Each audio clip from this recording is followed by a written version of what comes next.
And there is an element of luck. It doesn't matter how good you are at these things or how bad you are at these things. I can go out and buy a car and it can turn out to be a nightmare. And the guy next door could go out and buy a car not knowing a thing that he's doing and just get lucky. So there is an element of luck. And as James said last week, you've got to be prepared to lose everything. You've got to be prepared to get scrap value for the car, which at current values is probably a few £100. But if you've only spent £2,000 on the car, your exposure is very minimal. And you're unlikely to have a catastrophic problem. But it is possible. So just bear that in mind. That's right. And this might be a good time. We'll advance mention that we're doing a major motion picture series on how to buy used cars. You have to wait a few weeks because this is a proper production. I hear Tom Cruise is interested. Apparently, he's extremely interested. I'm not surprised. We can get him hanging off the side of the car while I drive around corners at 90 miles an hour. There you go. No, that would be good. But the basic principle here is don't spend £200,000 on an estate car because we can probably help you buy one for considerably less. There's so many interesting cars that you can buy. There's going to be all sorts of people out there watching this. So, there's going to be people that like driving. There's going to be people that can't stand it. There are going to be people that are interested in cars and people that couldn't give a monkeys. My wife and my mother, prime examples, neither give a monkeys about a car. They'd look at a car and wouldn't know if it was £10,000 or £1 million. We know there are lots of you out there like that. And we also know that there are loads of you that are terrified at the thought of buying a car. The amount of times I hear, I have no luck buying cars.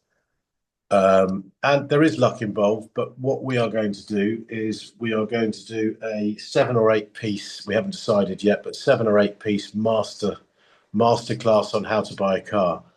And it's going to be everything explaining how to minimize your risk and how to actually get the right car. So we're going to help you decide on which car to buy. This is hugely important, and people just look around, they look at something else that their friend drives and they just think, oh, that'll do, I'll have one of those. Probably not the right car for you. So what we're going to do is we're going to take you through, first episode is going to be taking you through how to decide to buy the right car. So is it fit for purpose? What do I need it to do? What's my annual mileage? I'm not giving too much away, but that's what we're going to do. Then we're going to teach you how to search for the car, using different platforms, Auto Trader, eBay, etc. The pitfalls of each platform and the benefits and negatives of each platform. And then the next episode will be creating a shortlist. Cars that you found that go on your shortlist that tick all the boxes, and we're going to give you basically a load of boxes to tick. When you've ticked all those boxes, that goes on the shortlist, and then we'll teach you how to actually make the call, speak to the dealer, what questions to ask. And that is really important because then that will create another shortlist of cars for you to go and see, which will be the next episode. Viewing the car, test driving it, doing a walk around, and understanding what it is you're looking at. And then you'll have pros and cons on each car. And bit by bit, episode by episode, which will probably be a weekly thing. At the end of it, you'll be able to whittle it down and decide which car you want. Then there's the negotiation, which is an art form in itself. So we'll teach you how to negotiate and basically the right way to negotiate, how to get a bit of money off, but buy the right car. Listen, buying the cheapest car is not always the best option. You can buy a cheap car that needs loads of work doing, and then you find out there's more work on top of that.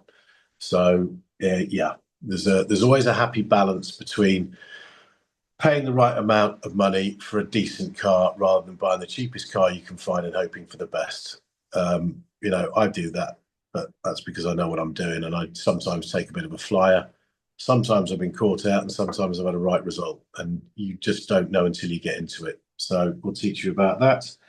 And then after that, we'll teach you about how to insure it properly, all the different insurers, and how to tax it and all the rest of it. So really, by the time we've finished, it should be a foolproof beginner's guide to buying a car, start to finish, whether you're 18 or 80. So that's what's coming next from us. Please like and subscribe.